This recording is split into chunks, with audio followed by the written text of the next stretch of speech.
आपने जो बचपन से अभी तक भगवान शिव के शिवलिंग को पूजते आए हो, क्या आपको पता है शिवलिंग का रहस्य क्या है? आखिर शिव की पूजा शिवलिंग के रूप में क्यों होती है?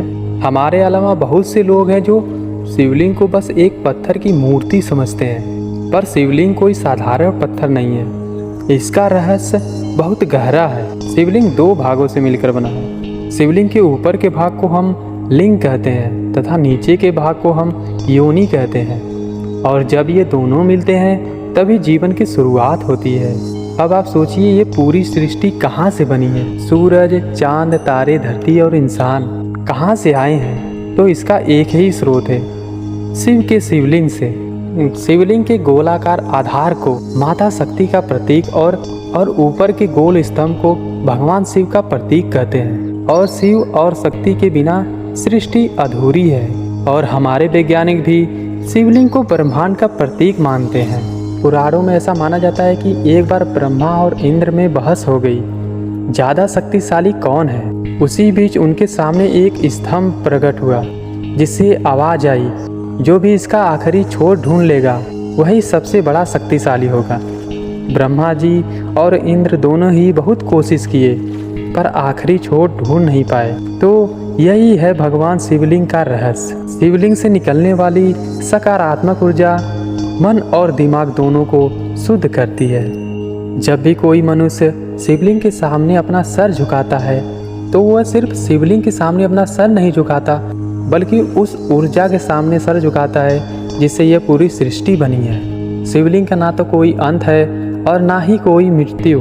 शिवलिंग का ना रूप है ना ही अरूप है, ये तो संसार के कण कण में मौजूद है। इसलिए कहते हैं नमः शिवाय, यानी मैं उस परमात्मा को नमन करता हूँ जिससे ये पूरी सृष्टि बनी है। तो आगे कोई भी पूछे शिवलिंग क्या है, तो मुस्कुरा के जवाब दो, ये तो एक शक्ति है जो मन में महसूस किया जा सकता है। ऐसे ही शिव की भक्ति देखना हो तो हमारे साथ जुड़ जाएं और प्रेम से कहें हर हर महादेव।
और फिर उस स्तंभ से आवाज़ आई, मैं हूँ।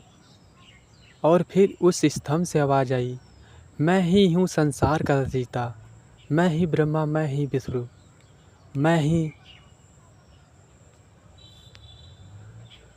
ही हूँ रचयिता।